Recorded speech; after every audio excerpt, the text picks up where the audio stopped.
introduce yourself. Introduce yourself. Sure, Let's just break the ice. The floor is yours. Yeah, sure, for sure. My name is Nick Wozniak. Most people call me Woz. And I do pixel art on this game as well as Shovel Knight. I've been around with Yacht Club since the beginning.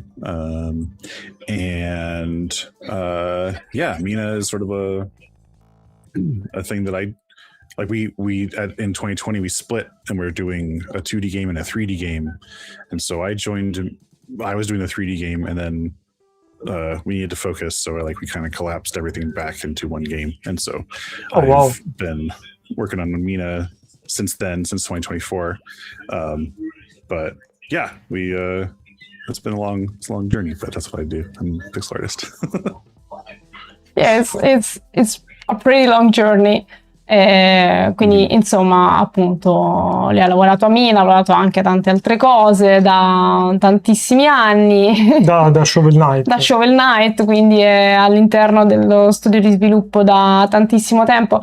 We were just talking about in our intro about the fact that your team has been working on Shovel Knight for so many years, and you released a lot of content about that game that it's insane. Yes. It's been almost 12 years since Shovel Knight release. Yes, yeah, it's been a long time.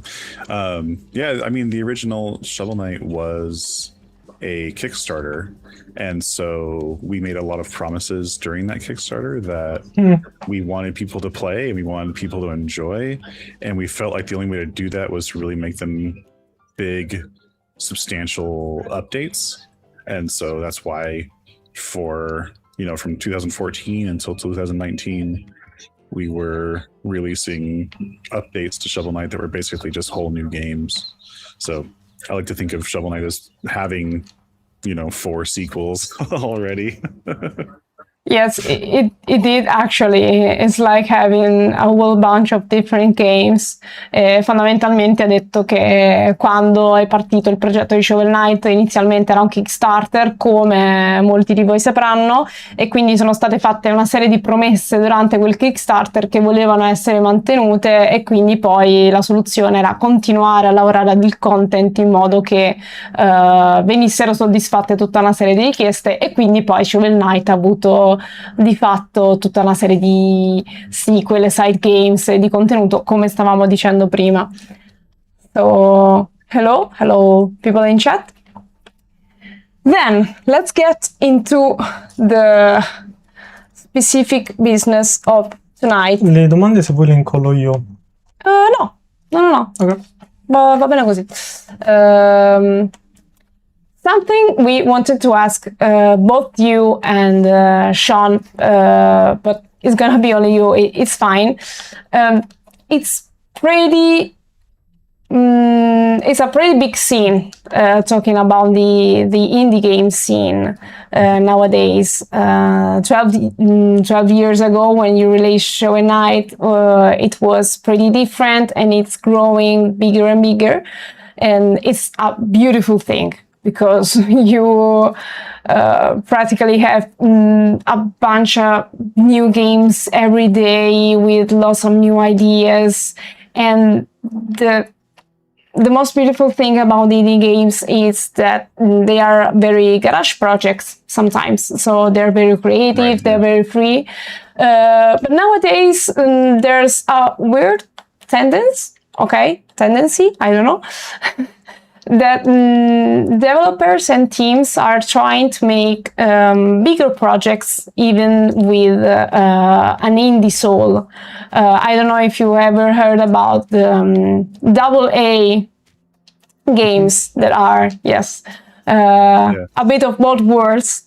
And the question we wanted to ask you is, do you think it still makes sense to distinguish video games into indie and non-indie games, seeing this kind of phenomena?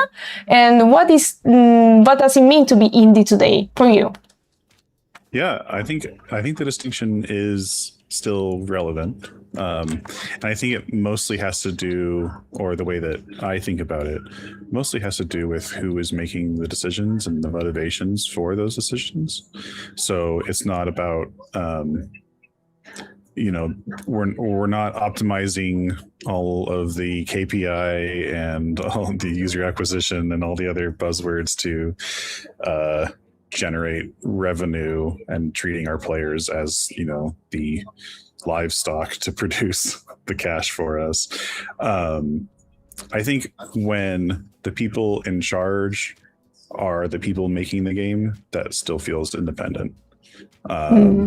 That's like my baseline understanding, and there's variation with that, right? Like there are 20-person teams yes, that are still doing independent things, and then there's 3-person teams, and they're all sort of like in that umbrella, but that kind of excludes companies like Capcom or I don't know, like any of these other giant companies that represent hundreds of developers. Of course. So I think the spirit comes from keeping everybody aligned with the game's production and what makes it fun. And if everybody is thinking about that and actually working hard every day to make that happen, that feels, I think, what fuels a independent game. All right, I'm gonna translate it. Sorry. No take worries. Breaks if you want. No worries. Fine. I am taking notes. I am very fast about that. I'm so proud of myself right now. Ok. Good. Praticamente ha detto che almeno loro a livello di team non hanno mai visto i giocatori come del bestiame da cui risucchiare delle risorse. Ha usato proprio il termine livestock, che vuol dire bestiame, quindi persone da mungere per avere sempre più soldi, sempre più KPI e tutte queste cose qui, ma come delle persone a cui dare dell'esperienza che fosse significativa a livello di gioco, a livello di tutto, e quindi hanno lavorato in questo modo qua. E una cosa carina e interessante secondo me che ha detto è che finché le persone che sono, diciamo, al comando del team, che in team molto piccoli significa tutti, sono responsabili al 100% del gioco che fanno, ancora è indie, cioè nel senso l'indipendenza risiede nella visione, in quello che chiamiamo visione autoriale, ok? Però è più il fatto di dire siamo un gruppo di persone che vogliamo fare questo progetto qua, lo facciamo assieme, non importa che siamo 3, non importa che siamo 30, possiamo farne anche 100, 200, ma finché tutti siamo sulla stessa pagina con quel mindset lì, lui ha detto still feels indie, e ci sta. E sì, appunto quindi è più un termine ombrello. La distinzione ha ancora senso per lui. Una cosa importante appunto è che un team indie è quello che non va appresso alle buzzword del business, quindi KPI e profitto eccetera, ma appunto, come ha detto anche Fede, dà priorità ai giocatori e all'esperienza che vuole sì, dare. hanno una visione più creativa e soprattutto dice ha senso perché esistono giganti come Capcom eccetera che invece sicuramente si può dire che non sono indie, quindi tutto quello che è nel mezzo sì, magari è un po' indie, non indie, ma la distinzione ha senso. All right, that was very nice answer, and I stress on the point that I really liked in your answer, that was that as long as everyone who's in charge wants to make the game, actually it still feels indie. I really like that. It's like a group project of a few people that can be also that can also be 30 people, it doesn't matter, but it's like we're all in this together, and I'm not working for someone that told me to do the project about the game. It's my thing, it's personal at some level. Right. Yeah. Yes. Next thing, it's for you and you only. So, always talking about the today's scene, about video game scene, not only indie scene, but video game scene in general. There's another tendency and love for big graphics, okay? So, DLSS 5 and all those stuff. Yes, we all know about that.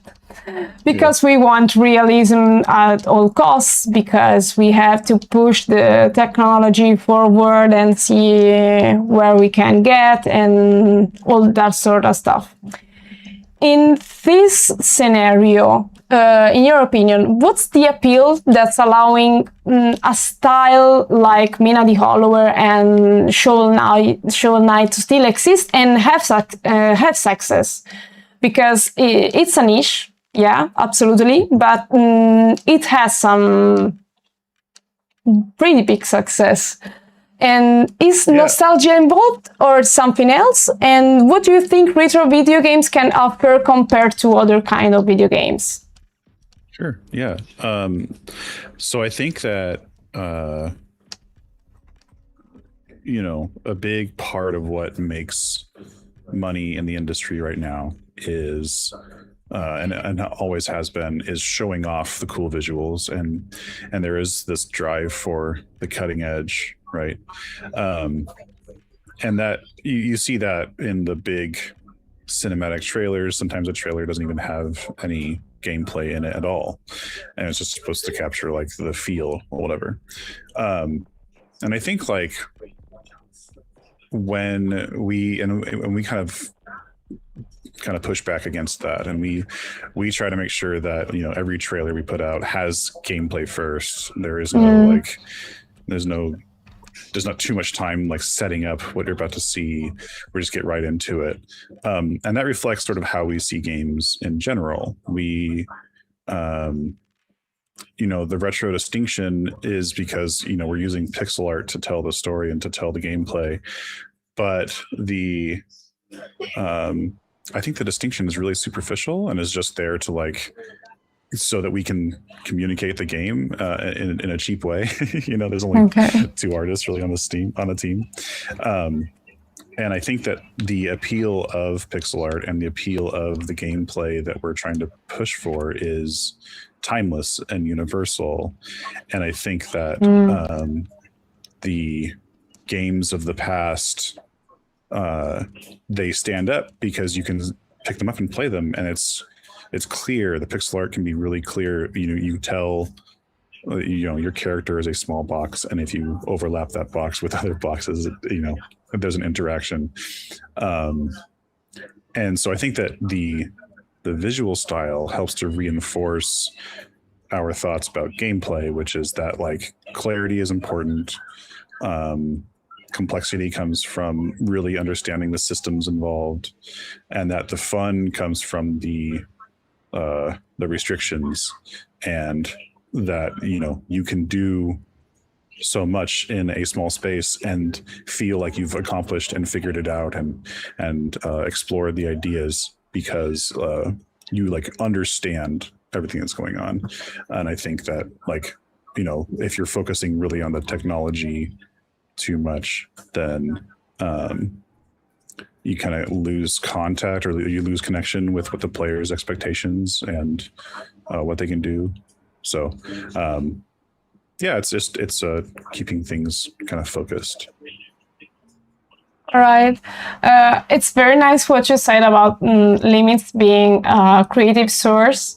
It resonates in me because I wrote about this topic in my, come si dice, laurea magistrale? Master thesis.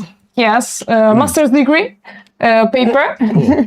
Yeah. So yeah, it's a pretty nice topic because you used to think about limitations as being something bad, whether it can boost creativity actually. Yeah, definitely. I'm gonna translate. Allora, quello che ha detto è che appunto in uno scenario come oggi, già se vedi i trailer delle cose che vengono presentate alle conferenze, tendono a fare tutti questi trailer cinematici incredibili che ti danno quella sensazione di wow, bellissimo, però poi a parte catturare il feeling del gioco da quel punto di vista magari narrativo, poi è più difficile andare su altri elementi.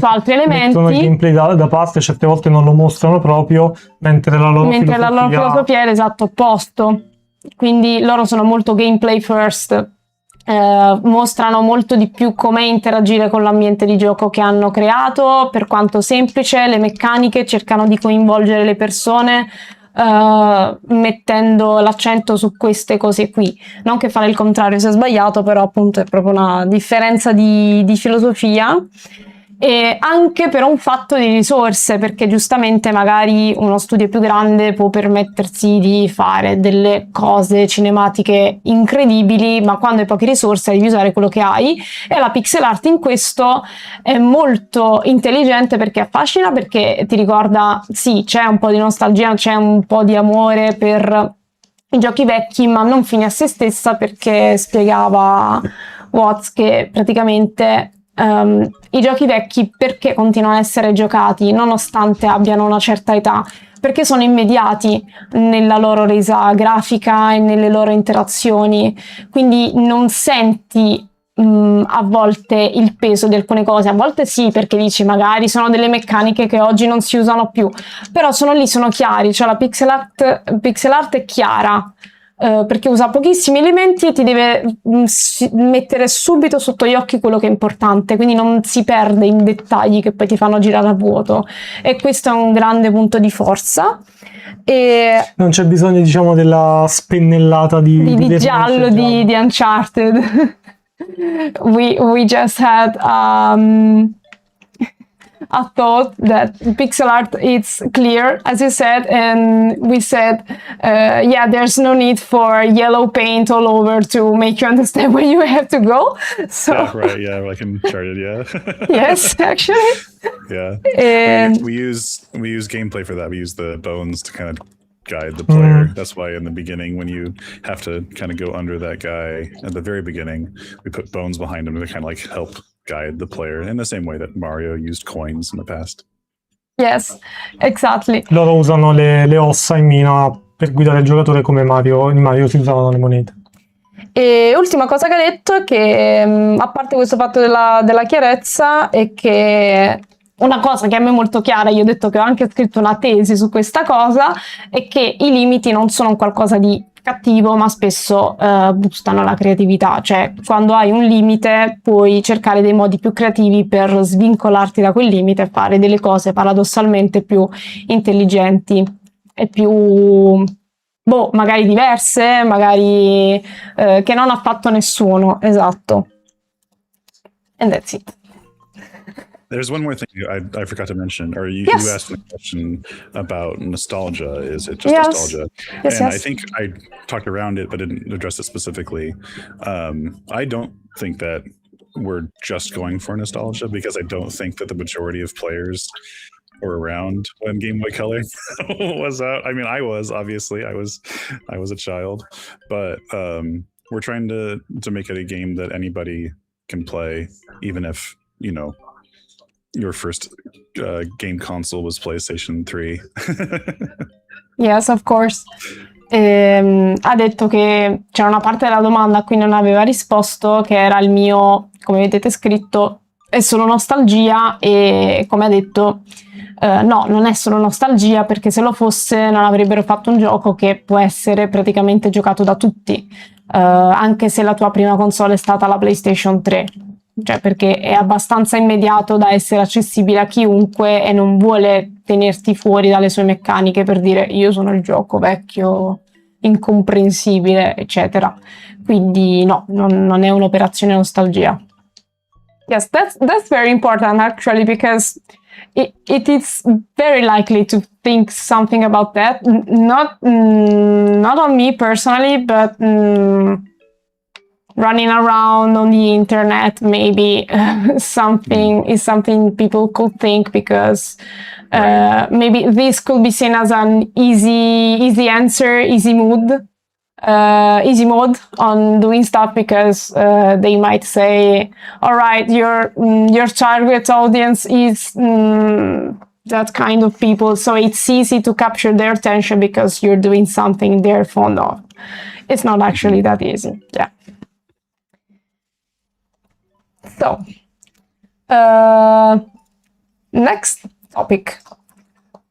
Wait, because I have my stuff in Italian and English. here we are. All right. So we could also ask Danny here, who's playing the game. The world of Mina is full of secrets and hidden rooms. Is that true? Do you agree with this? Of course. But You're in one right now. Yes, but at the same time, pixel art, which we were talking about earlier, requires clarity and simplicity in details so as not to create too much confusion on the screen. How did you manage to hide clues around without being too obvious or too cryptic? If you want to be technical, just be. Don't worry. Okay. I think that the struggle is not to make it cryptic. The struggle is to make it so that the player sees it and is more obvious. So we actually like veer on the side of obviousness. Like, for example, if you look at the screen right now where the purple bouncy guys are in the hub area on the left side where the one that you can move, we're constantly putting the set of 4 bones underneath that to remind you that you can like get under it and push it around. And it's not a signpost that tells you, or that, you know, nobody like pops up from the bottom in a dialogue prompt saying, you know, did you remember that you can do this? We're just kind of like letting you remember by you experiencing the game.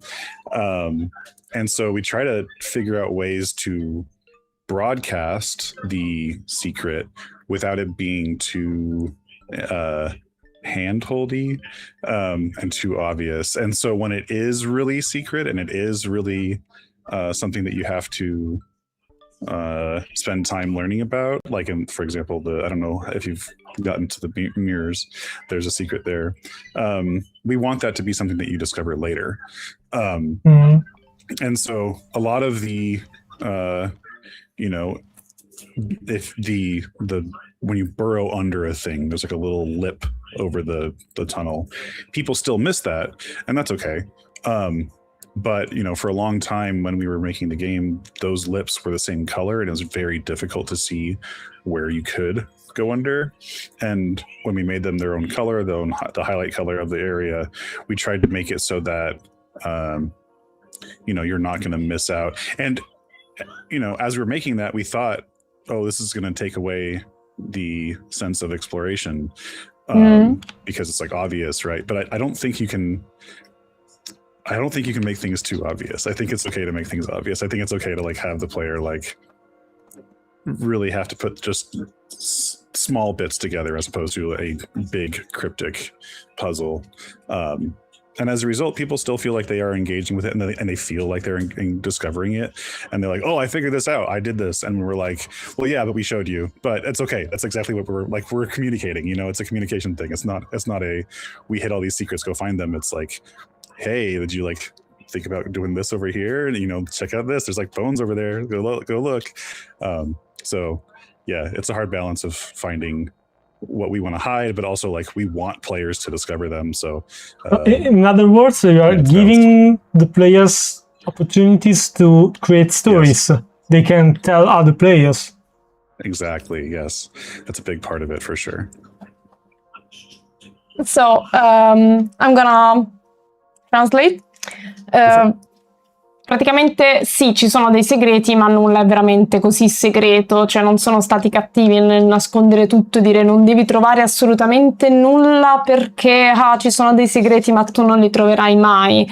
No, fondamentalmente ha detto va bene far capire le cose, magari non è tutto estremamente ovvio, però tipo in delle parti specifiche come questa qui. Prima mi ha mostrato che c'erano delle ossa sottoterra, ha detto questo è per ricordare che puoi andare sottoterra e spingere quella piattaforma lì. Esattamente. Quindi cercano di dare la gentle nudge, una piccola... Sì, una piccola spinta, e dice va bene non essere criptici in maniera troppo cattiva, ma dare appunto questa spinta per incitare il senso di esplorazione di chi gioca, perché magari vede una cosa, vede l'indizio e dice e lo prende come un suggerimento, magari voglio esplorare qui, magari c'è una cosa secondaria, e aggiungo che aumenta tantissimo il senso di agency di chi gioca, il motivo per cui molto spesso titoli in cui non viene detto quasi nulla o comunque viene dato solo l'indizio sono molto più soddisfacenti di tutto quello che ti viene detto proprio esplicitamente, perché incoraggiano il senso dell'esplorazione, appunto. Quindi io appunto ho commentato dicendo che il loro obiettivo è quello di anche un po' di creare, far sì che i giocatori si scrivano le loro storie e poi dopo le possano raccontare. Esattamente.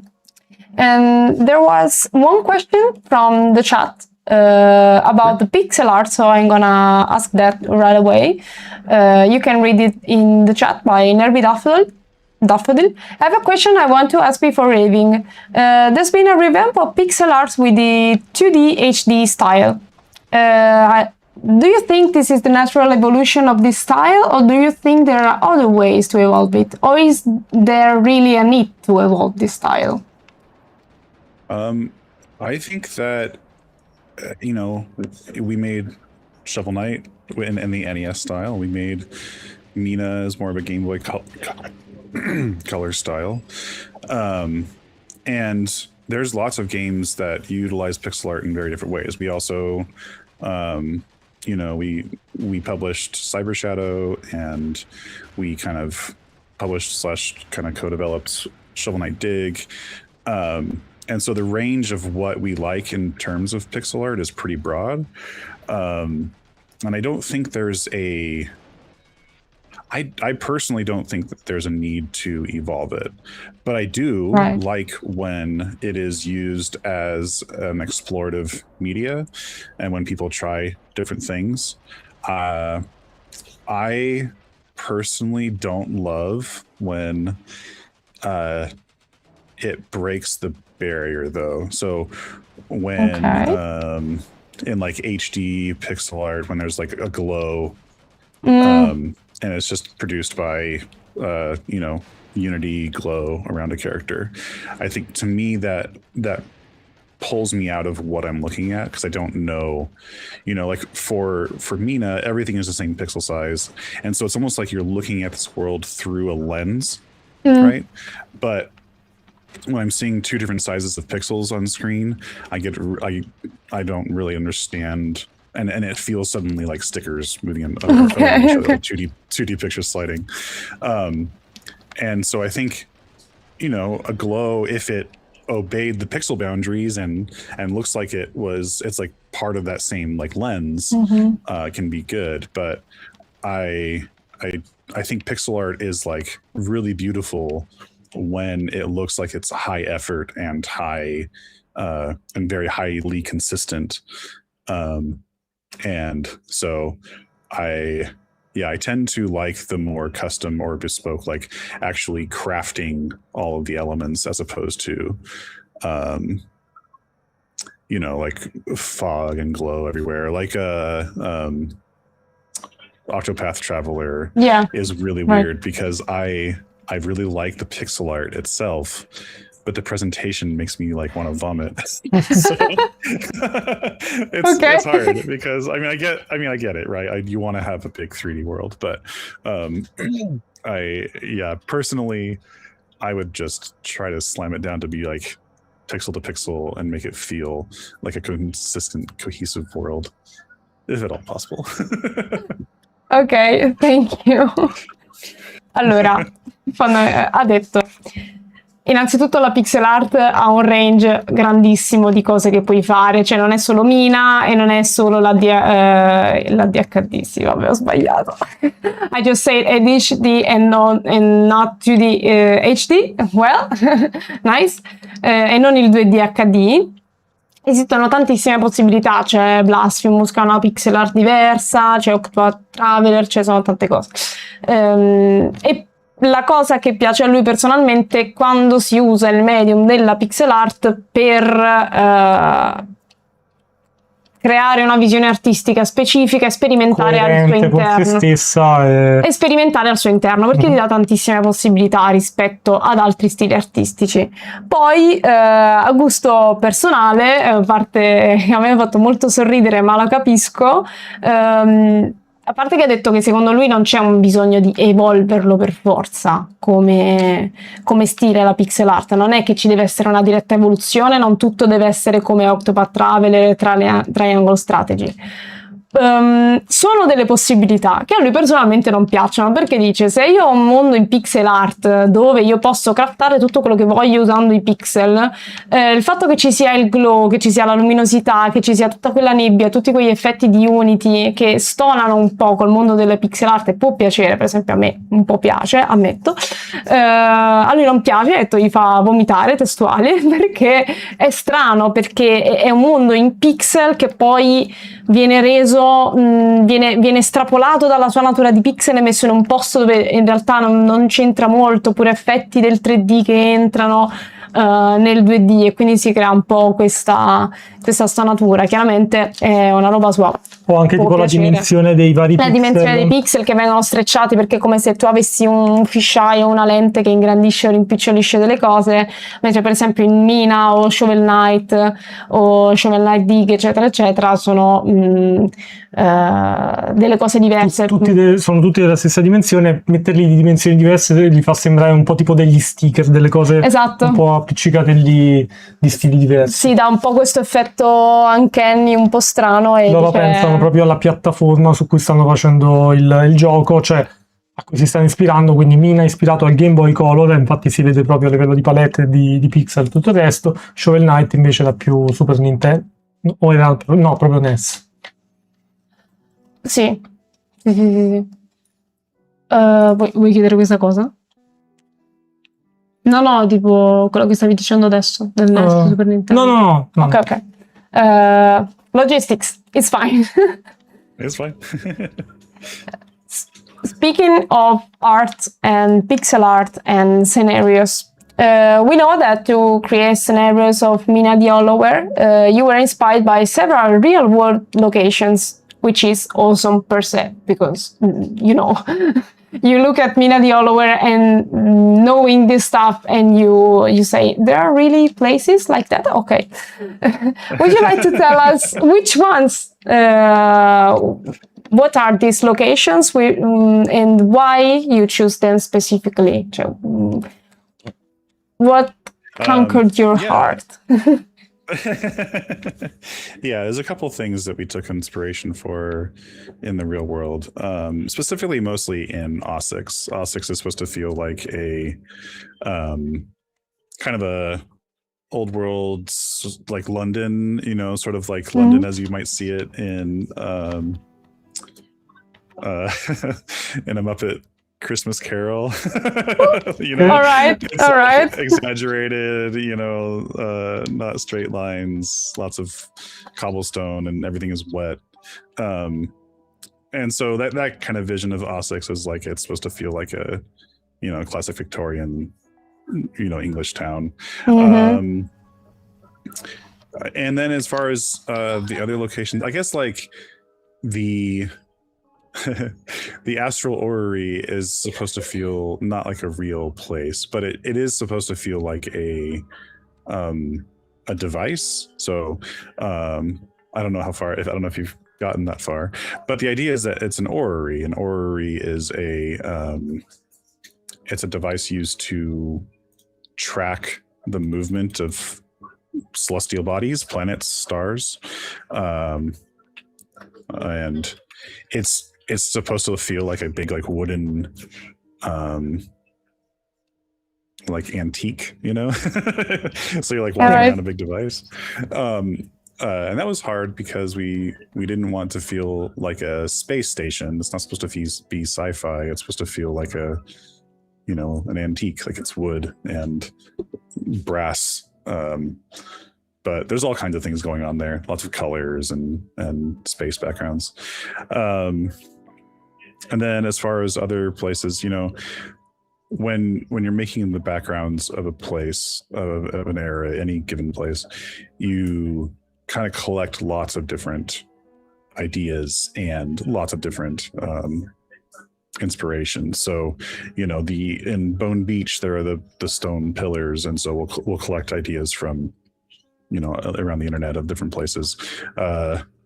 Try to feature real world geology in there, but it's not. I don't know if there's any specific like actual location for each place. It's more like we pull real world inspirations to describe lots of different environments. The obvious exception being Ossex, where it's just like supposed to be like London. All right, that's pretty nice, actually. I'm gonna translate. Quindi, ispirazione principale Londra vittoriana, perché appunto volevano che sembrasse tutto estremamente antico, vittoriano, anche un po' con questa atmosfera un po' horror con le ossa, e perché ci sta, se avete anche visto la thumbnail di Mina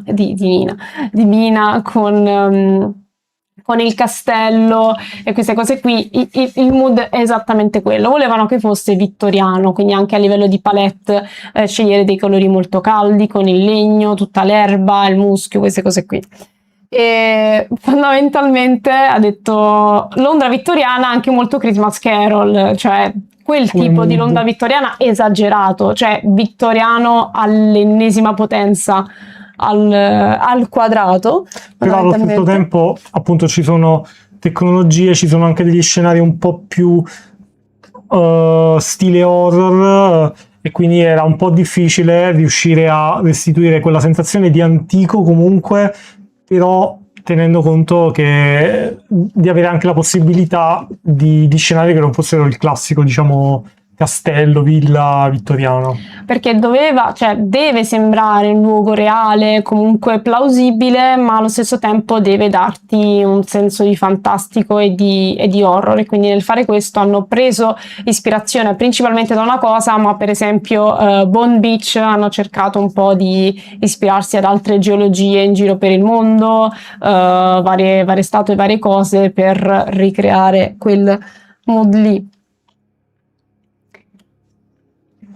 Thank you. And I wanted to say that, actually, you might not think about that when you play a game and you see the locations, but I'm sorry, unire, mixing the vibes from a real place and something completely made up is very difficult, because if you don't do that properly, it looks uncanny and weird, and we don't want that. So you have to create the perfect mix. Yeah, and it's a very, I can only imagine how hard it is to do such a thing. It's hard because you don't think about all the details of what makes a place look like a place. You can think of, in your brain, you can picture a European city or, a castle, and you focus on the big structures, but it's all the little tiny details that matter. It's like where, what happens when the wall meets the ground, in a castle. Maybe it's just the stones there and there's some grass. But if it's a built house, maybe you'll have wood paneling or something. Or, it's cobblestone on the first floor and then wood on the second floor. Like that kind of stuff is like once you see it, it looks right. But it's like, it's hard to keep all that in your brain. And it's really hard to like then project that into a new thing. Sì, spesso non ci fermiamo a pensare di cosa rende un luogo tale, quali sono i dettagli che ce lo fanno percepire come reale, e però quando vai a fare un lavoro di costruire la mappa di un videogioco è un qualcosa che ti devi chiedere fondamentalmente, perché altrimenti sembra tutto strano ed uncanny, cioè riassumendo. I'm very happy about this answer, because the next ones we're gonna ask you are related to something we are working on, and will be related also to Mina. Context. We are currently, can we say that? No. Yes. Writing a book about video games. Oh, cool. And specifically about places in video games and locations, and how the design of places and locations can tell stories, and how they are perceived. How you can feel the sense of place in video games. Yes, even though they are virtual places. And so what we wanted to ask you is, in your opinion, what's the difference between a real place and a virtual place, a virtual locations, and if, always in your opinion, the virtual place has something more than the real place? Oh, that's a hard question. I think yes, it is. I think the big difference, there's still okay. So when I go to a new place, a beautiful place, like a church or a museum or something, and all of the architecture is made with purpose and also form. So there's two sides of it, right? Like it's made to structurally stand for 100 years or 200 years, whatever. But it also has to appeal to for someone walking in, so they see it and they think of how beautiful it is, or they feel the majesty of being in a big opulent church or something. There's sort of like, there are levels to absorb there. So like I can study that and learn from that. And a virtual space is the result of studying that and then kind of applying it. And so you have I don't have to structurally make it so that the world like functionally works. The art just needs to communicate what's there. And so as a result, I'm sort of like not thinking about all of those things. And if I do, it helps, make it feel more real. But I think ultimately, like, it's you learn a lot more, or there's more available to you when you go to a real place. So I feel like you can't just replace the real world with a virtual space, in the same way that like an AI generated image can't replace a real artistic image, because there's no intention. It's sort of like copying. It's like another layer of copying what was there before, and what has real intention and what's real communication. So I don't think a virtual space will ever like totally replace a actually like going to places. So anybody who's an artist, I always encourage them to like not just look on Pinterest for ideas, but actually like go to places, like go visit a beach and draw rocks, go to the park and draw birds.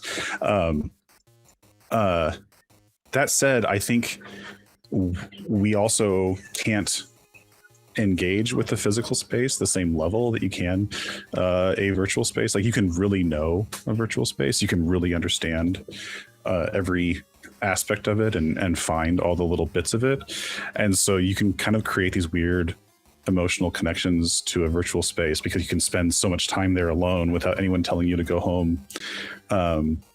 And so yeah, it's a really interesting idea. I think I think about this a lot because I want there's two goals. And sorry, this is like a second translation thing, but there's like two goals with the art in any video game, and one is to make it look like every moment you're looking at the screen, you understand where the gameplay is. So I know where the walls are. I know where the what the floor is for this kind of game. I know what I can interact with, right? That's the communication part. And then the other side is it needs to be like visually appealing and memorable, right? I need to know, like I should feel that it is its own place. When I'm in the Western wilds, it should feel very different than Southern outskirts, and it should feel very different than the Queensberry Crypt. And so like you're communicating the style or like the feel of like the soul of it. But those two things are like the goals of, you know, making the digital art. And it's very hard to serve both of those things, because it's very easy to make something very clear, right? I could just put white boxes as walls and gray boxes as floor and black as like void, you know, pits or whatever. But then you don't think of it or you don't feel it. At the same time, I could make a big painting that you're running around in and it feels very beautiful and looks very distinct. But if there's not clarity in the gameplay, then like you're not having fun and you're not thinking about or relating to it even at that level. Actually, this scene is one of those examples. Like those platforms in the north underneath that house area, if you head to the next screen, they are floating. And for a long time, I wrestled with the idea of putting a stick or something that's like propping up those three squares. And it never looked right, and it was confusing, and it made the gameplay confusing. And so we just didn't have them. And so like, we just hope you don't care about that. The structure is more important sometimes. But at the same time, having the trees and the vista there, it helps you like see that it's a real big space. So it's a little confusing, but that tension is what we have to manage all the time in making this top-down game. Sorry for the text dump. Don't worry, it's even better. So don't worry. I can manage that. We can manage that, and also it works. It's not bad. I mean, there's some suspension of disbelief in. Yes, there always is. I guess in video games. So you see something like that, and you just don't really think about it. A little bit is okay. Yeah. Yeah, like, a little bit. Yeah, not too much. A little bit. So, ok. Quindi, allora, gli abbiamo chiesto, poi c'è la seconda parte della domanda che non ho detto, però gli abbiamo chiesto qual è la differenza appunto tra un luogo virtuale e un luogo reale, e le ho detto, cioè, fondamentalmente se io vado in un posto che sia una chiesa enorme, eccetera, innanzitutto noto che ha un certo obiettivo, purpose, cioè è stata costruita magari per dare la sensazione di grandezza, per dare un senso contemplativo, o magari non ha un senso così pratico effettivamente come luogo, ma vuole solo parlarti in maniera artistica della sua struttura, della sua architettura. In un gioco un po' diverso, perché tutte le strutture devono servire a qualcosa. E fondamentalmente servono a due cose. Uno, ti devono far capire dove devi andare, cosa devi fare. Due, devono chiaramente riflettere una visione artistica. Quindi fare tutte e due le cose è un po' difficile, perché non puoi semplicemente, cioè se volessimo essere solo chiari, ha detto, potremmo semplicemente mettere dei cubi bianchi e neri e dire ok, qui si va a destra, qui si va a sinistra, qui c'è il boss e via. E ci sono giochi minimali in questo modo, però sono delle scelte artistiche anche quelle, ed è molto facile affollare il gioco di cose che non servono e che confondono, chiaro, però è anche molto facile farlo magari senza anima, perché hai paura di non essere chiaro e poi ti perdi tutto il bello per strada. Non ho tradotto in ordine, ma ce l'ho perché ho la mia scaletta. Cosa interessante che ha detto è che la differenza principale secondo lui è che un posto virtuale lo puoi capire tutto, cioè puoi dire io questo posto lo conosco al 100%, perché ci puoi passare tutto il tempo che vuoi, perché nessuno ti dice di andare a casa, sei tu che scegli di chiudere il gioco, chiudere la simulazione, quello che è, e soprattutto sono degli spazi molto limitati, che puoi visitare in maniera molto semplice, perché basta appunto che ne so, aprire la mappa di gioco e puoi conoscerne veramente ogni pixel in questo caso, mentre un luogo reale appunto c'è il tempo, magari devi tornare ritornare più volte e c'è una quantità di storie e di cose che magari non puoi comprendere al 100%. Quindi questa è la differenza principale ed è il motivo per cui i luoghi virtuali poi ti creano quella relazione affettiva enorme. Cioè magari dici, oddio che belle le Destiny Island di Kingdom Hearts, ci ho passato 3 anni della mia vita dentro, perché effettivamente è piccolo e quel posto lì è un po' come se fosse la tua cameretta. È il tuo spazio sicuro e lo conosci al 100%. And there was a second part of the question which I didn't ask because it happened. If you think there's something that can be lost in the translation between a real place and a virtual place, like you did in Mina, and what was the biggest challenge in that sense in Mina? I think the biggest challenge for translating and making it feel real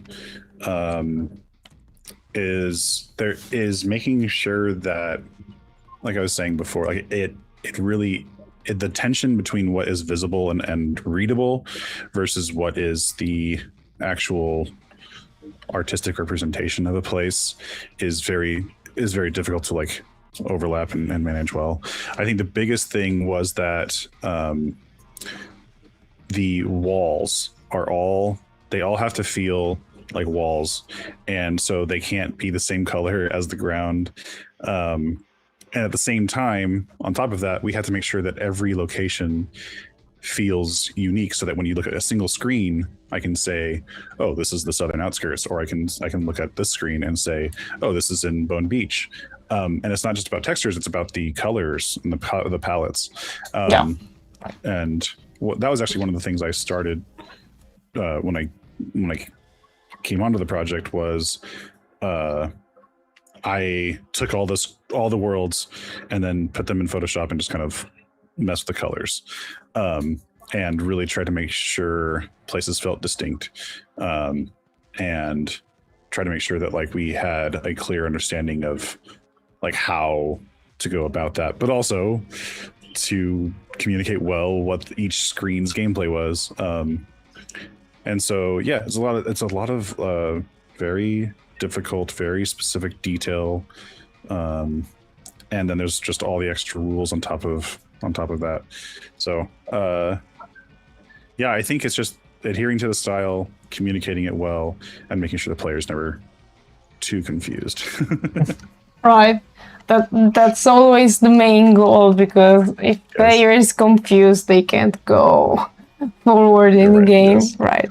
Definitely. Quindi la cosa che ha detto che è più difficile è praticamente rendere sia stilisticamente che gameplay wise comprensibile quello che c'è a schermo, quindi il rischio era quello di non far capire magari, cioè non dare una caratterizzazione abbastanza forte a livello di colori, di palette di un determinato luogo, di un determinato scenario. Abbiamo detto per esempio i muri, cioè i muri magari non sono viola, ma li devo fare viola. Il pavimento dai muri, perché essendo appunto 2D da una determinata prospettiva è importante che ci sia questa distinzione per non far confondere il giocatore, e questa è stata una delle sfide più grandi.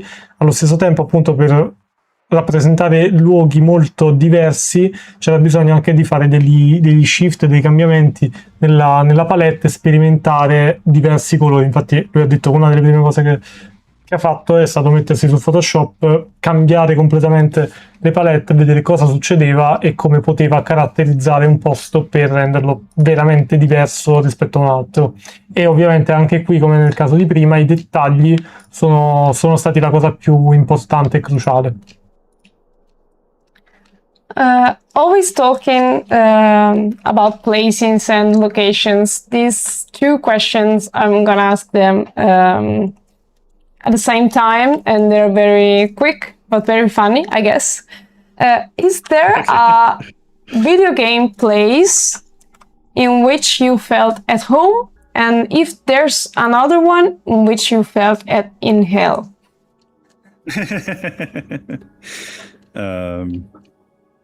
I don't know if home is the right term, but a place that I want to go. There's a game called Flower for the PlayStation 3.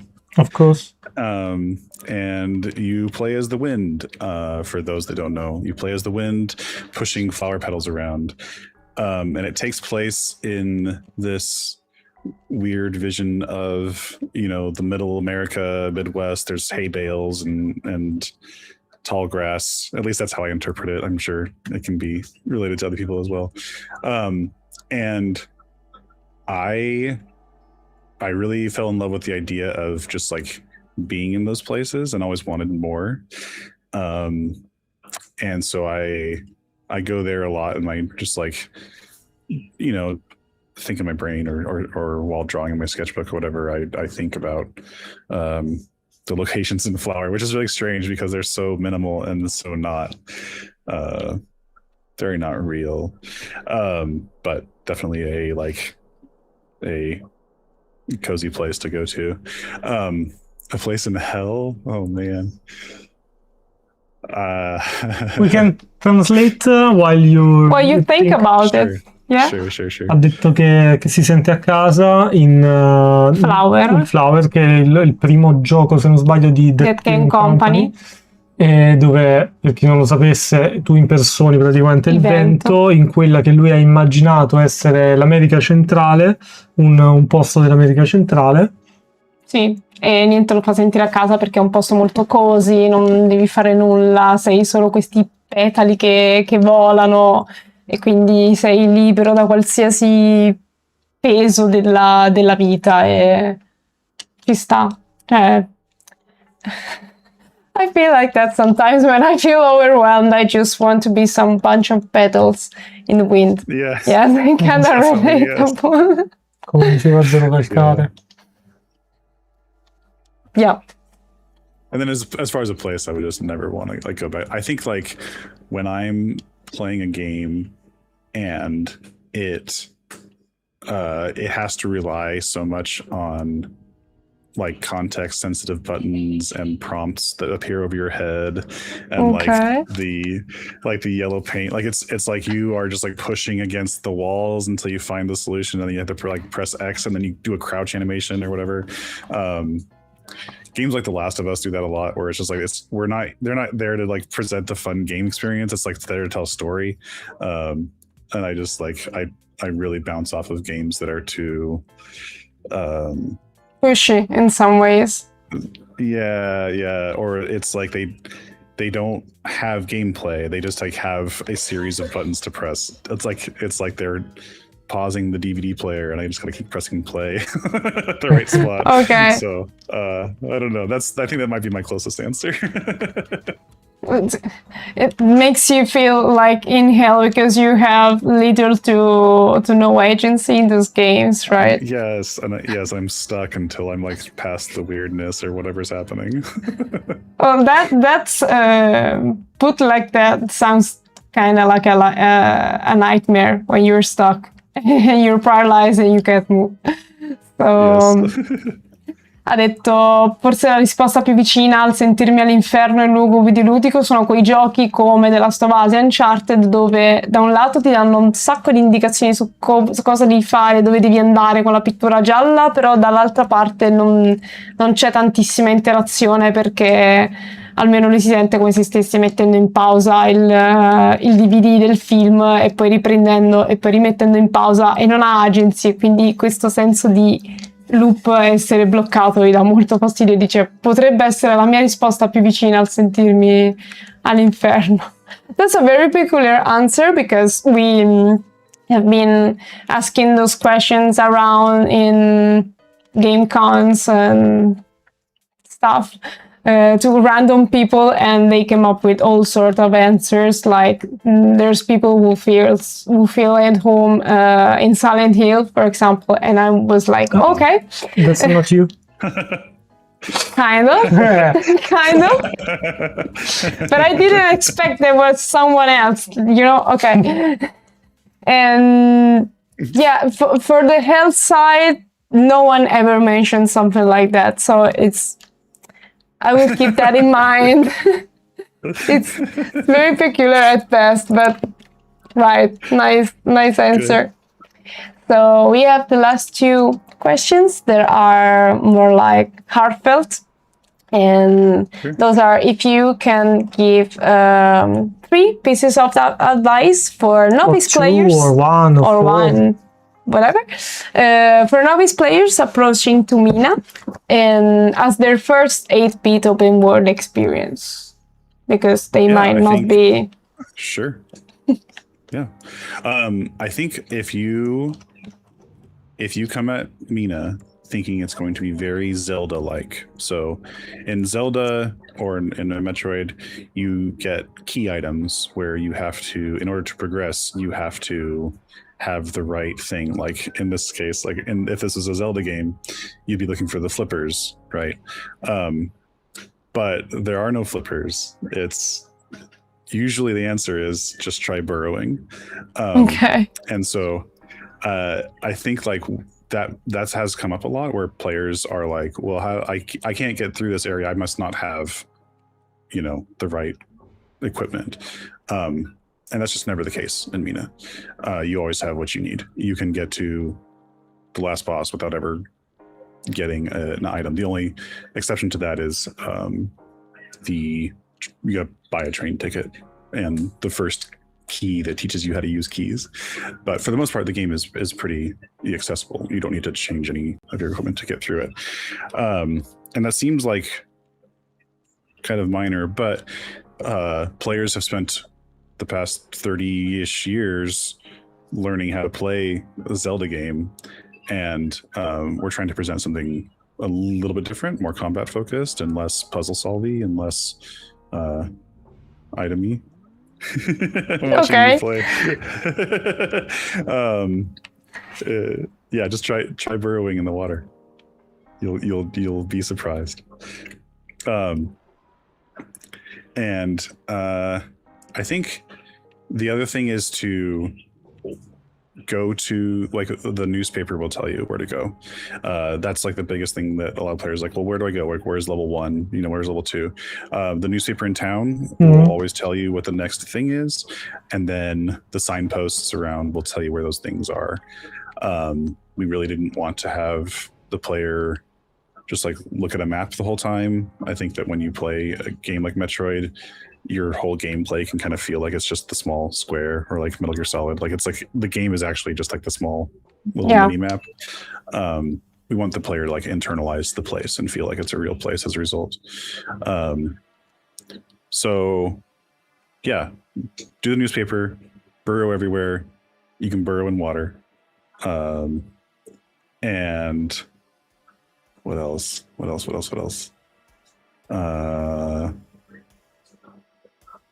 Every NPC has a little bit of help. They tell you a little bit of what's going on. They're not totally just random weirdos. There's lots of random weirdos, but they all have something to say that might help you. So don't be afraid of talking to NPCs. No skip dialogues. Yeah. You can't really miss that much dialogue. Oh, and there's nothing, you can't like miss an item. So if you ever feel like, I wish I missed the trinket or whatever, like, you can go back and get it. There's no, that was like an idea from the beginning, is that there's no like missables in Mina. Yeah, that's a pretty good thing, because it does push anxiety on the player on doing everything in the right time, and doesn't make you feel like you did something wrong. Like you can do it in your way. Yeah. Yes. 3 consigli, quindi per chi vuole giocare a Mina adesso magari lo vede come un 8-bit, dice oh mio Dio, magari il retro è difficile tutto. Innanzitutto prendetelo come uno Zelda. Quindi, a te che mi ha dato la soluzione a questa cosa, io ho continuato a fare lo scemo finché ho detto sì, vabbè, dai, facciamo come mi ha detto. Esatto, ha detto rotolate dappertutto, provate a buttarvi sottoterra in qualsiasi posto, sarete sorpresi. E quindi anche appunto prendetelo come una Zelda, nel senso esplorate tanto, e se non riuscite ad andare da qualche parte, sicuramente prima o poi troverete l'oggetto che vi sblocca dove dovete andare. Quindi no, però ha detto che non è molto basato sugli oggetti anche, sì, a differenza di Zelda, Però non è così basato sugli oggetti. Esattamente. E altra cosa è che gli NPC non skippateli, cioè nel senso Ognuno non dà un saltate i po' di dialoghi, mano. danno mani, danno pezzi di storia, ma danno anche una grande mano se non sai dove andare, quindi non saltate i dialoghi. E non ci sono moltissimi oggetti missabili, cioè non ci sono quasi oggetti missabili. In realtà, detto, puoi veramente, se pensi di aver missato qualcosa, puoi tornare indietro e prenderlo, no? C'è una barriera che ti dice no, non puoi andare più indietro, non puoi più farci nulla. Prima, Quindi... tra l'altro, c'era una parte dove c'era un NPC che diceva forse servirà un trinchetto, una roba per fare questa cosa, invece non è vero. Esatto. And for our last questions, always piece of advice. If you have some advices for game devs and artists that are starting out today and who know this industry is really tough, because it can be, but they want to give it their all to reach their dream job. They want to put all their effort and they want to do great things and their great projects. What would you say to them?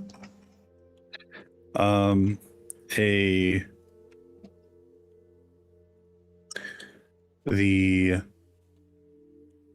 best way to make games and to do it in a way that is fulfilling and will lead to consistency is to do it with a team that you can trust. And the people that make the team are going to be the thing that makes the game good or not. And ultimately, it makes it so that you can continue to do that thing. I think that more than anything, the thing that kills or that cancels games in the indie space, more even than funding. I think funding is a big deal, but the bigger thing I think is when you don't have a good solid team, or you don't trust each other, when you don't have that like open communication, because that is the soul of like what you're doing, is you are communicating together to create something that communicates with the player, and if there are blocks in that, you can't function. And so the reason I say that is really important is I think a lot of other stuff is very, like, the success for a game is very luck based. There's lots of very fortunate things that will happen or not happen that will determine if a game sells well. And I think that was true for Shovel Knight. That was true for Mina. There was just like lots of things that were outside of our control that led to success both times. And you just can't, you have to be there. You have to, like, you have to meet the opportunity when it arises. But at the same time, like, what's going to work the most is being consistent and being able to be there when the lucky opportunity happens. So, yeah, it's hard because games are so complex and require so much multi-dimensional and there's so many things. Like, I don't do everything in a game, right? Like, I never touch the code. I never do anything with the sound or music. I do art and we all help with design, but ultimately that falls to another person. So I'm not like able to make a game by myself. I have to rely on my team. So if you're going to make a game,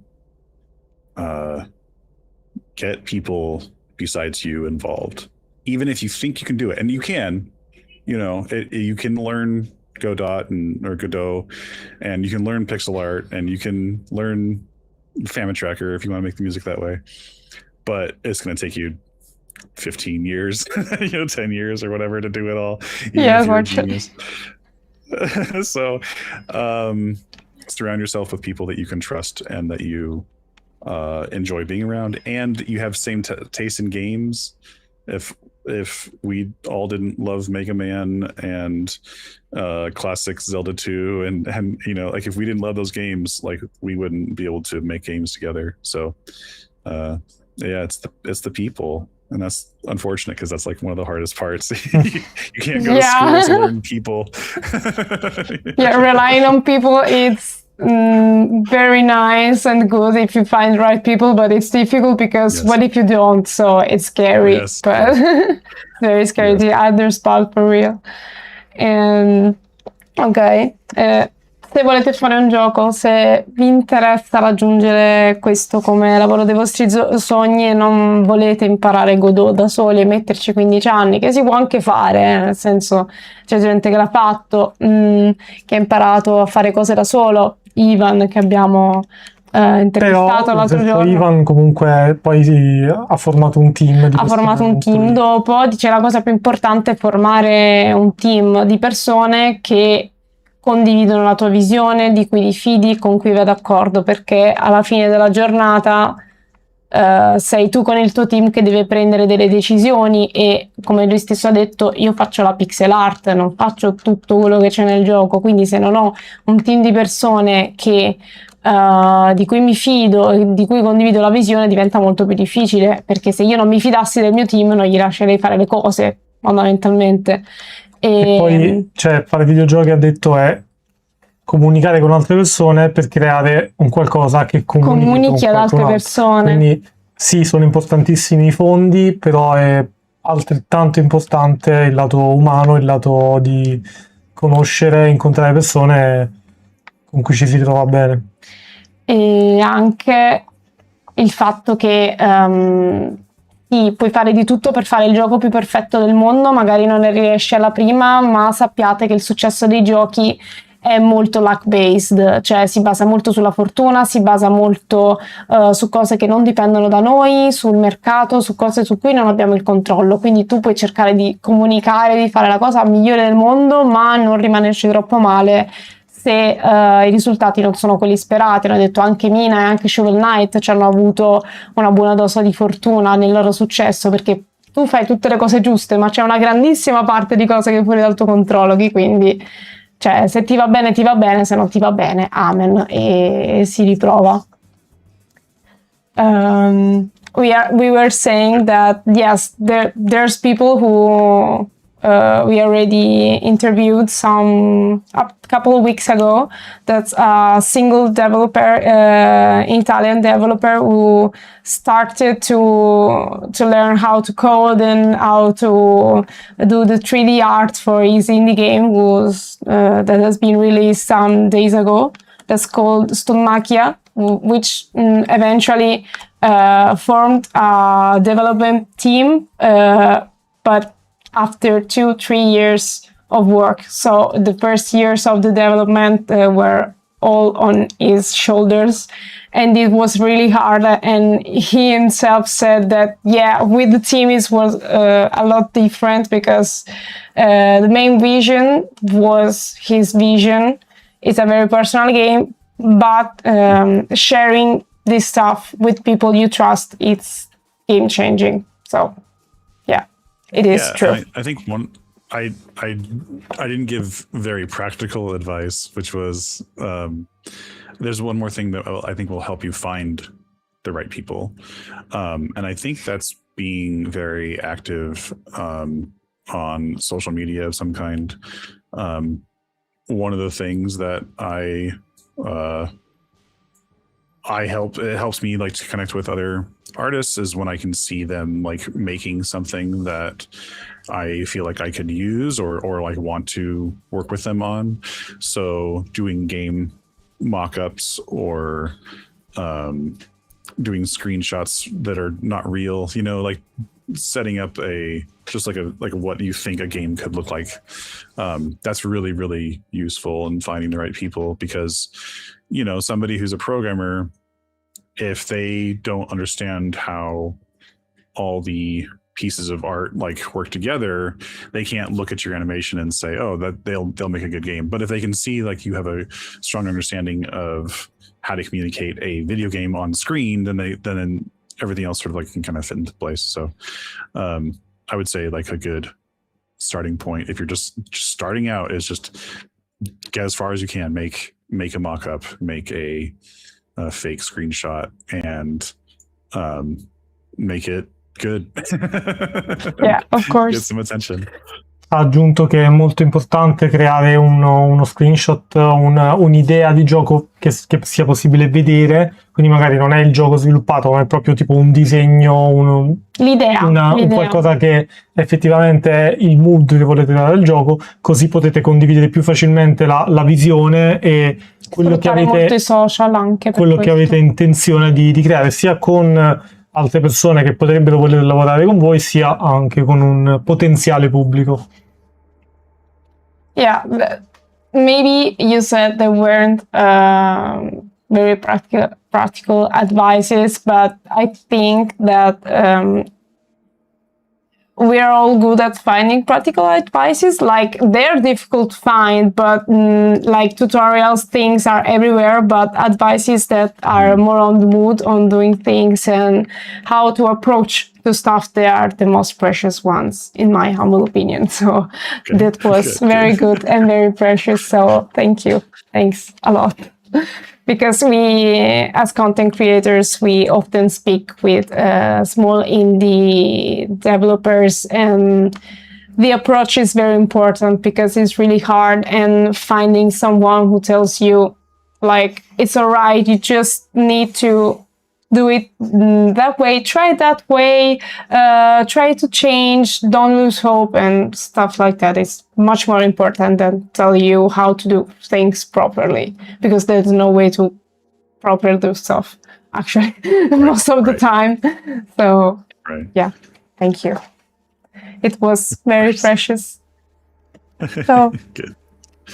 I think we came to the end of our interview. I hope you felt good. And yeah, it's good. Yeah, I had a good time. Yeah, and yeah, we thank you a lot again for your time and your availability. It was the first time we did something like that, because we are used to interview devs, but never like bigger teams. So we are a little we're a little like that right now. I was 15 when I played Shovel Knight for the first time. It was one of my first reviews.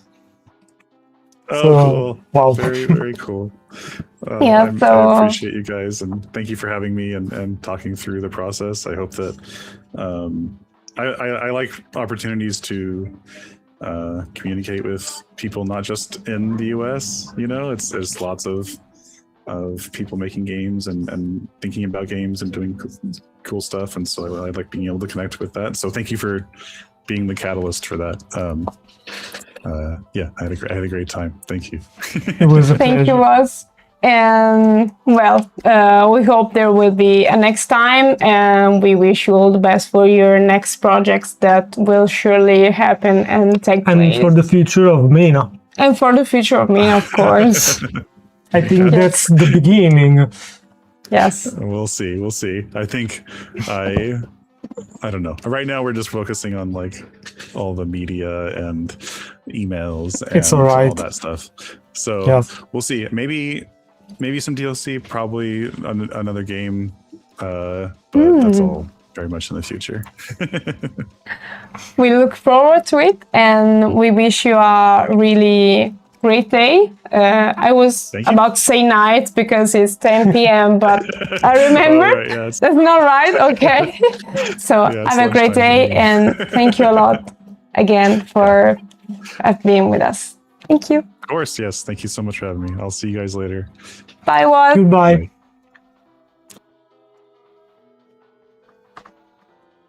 Eccoci, amici.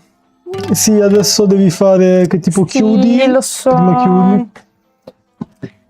Arrivo. Mi sono divertito molto a giocare. Dai, non dire così, adesso mi sento in colpa. Cosa? No, vabbè. Cioè. Ah. tu, insomma, ho dato il mio supporto quando ero. Oh, ci ha seguito, Thank ma che you, carino, Monique. thanks. Oh, Thank mi you for the commuovo. follow. Mangio del cioccolato. È finita. Grazie ragazzi, siamo felici. Vi è piaciuta l'intervista? È stato giocato molto bene? carino. È stato molto carino. È bello quando seguiranno dei dialoghi, cioè noi ci prepariamo le domande, però poi vanno da tutt'altra parte, va benissimo così. Ecco qua, sono le emoji a ti scrivere che spiega bene questa intervista, gli applausi di Moro, certo, perché se non spammiamo i termos anche in chat non ce la si può fare. Grazie Simo.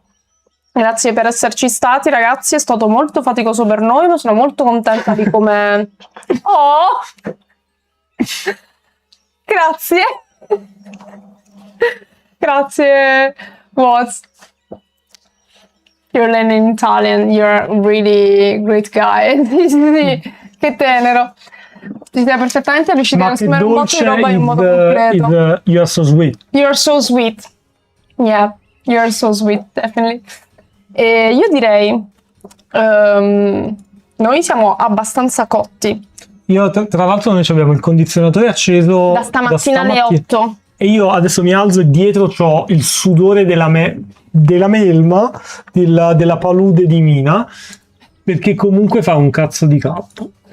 Yes. Però comunque abbiamo fatto questa cosa, sono molto, molto felice. E speriamo che comunque possiamo avere l'occasione di farne anche altre, sia italiane sia internazionali, e l'intenzione è anche quella ovviamente di ripubblicarle come VOD, e possono essere utili sia appunto a un pubblico italiano, perché abbiamo comunque cercato di riassumere tutte le risposte, tutte le robe, sia anche a un pubblico internazionale, quindi veramente molto felice di questa cosa. Fede ha spinto molto per fare questa cosa. Sì, ho spinto con tutte le mie forze, infatti adesso mi sta venendo sonno, non ne ho più. Non ne ho più, sono cotta, amici. Però sono contenta che siamo riusciti anche a gestircela. Cioè, però che tu hai giocato di più, hai parlato di più, però ce la siamo anche comunque gestita insieme, comunque, no? Ah, sì. Cioè, sono sì, io comunque ogni tanto mi sono inserito. Poi comunque il fatto che ho giocato, cioè, allora questo datecelo voi come feedback. Secondo voi ha avuto senso? Cioè, non dovete per forza essere accomodanti, dicendo no, non siate accomodanti, cioè, prendete... Secondo voi, personalmente, secondo voi ha avuto senso che noi eravamo un po' al lato e c'ero io che giocavo al gioco, a Mina, oppure nel caso futuro di altre interviste del genere, forse secondo voi sarebbe meglio mettere in primo piano solo le cam e parlare e basta? Perché noi abbiamo pensato un po' come una sorta di regia in diretta, e c'è stato, anche se appunto non è il focus il gameplay, ci sono state un paio di occasioni in che cui magari abbiamo potuto sfruttare Nick, quello per parlare. Esatto. Nick ha guardato cosa stavo facendo, mi ha dato dei consigli, oppure magari gli ha dato spunto per rispondere a qualche domanda, tipo dicendo sui come segreti, quello che stai vedendo qua, allora, che comunque ha valore come cosa. Sì, secondo me ha senso, però diteci anche la vostra, perché comunque per me sì ha avuto senso, perché offre una visione sul gioco insieme mentre si intervista il dev del gioco in questione. Sì, ci può stare. No, perché cioè, l'alternativa potrebbe essere prendere un gameplay o prendere un nostro gameplay già registrato e noi metterci solo a parlare, non per forza giocare in diretta, capito? Questa può essere però penso che è un po' più interattivo giocare in diretta. Ciao, un po' più... ciao Matt.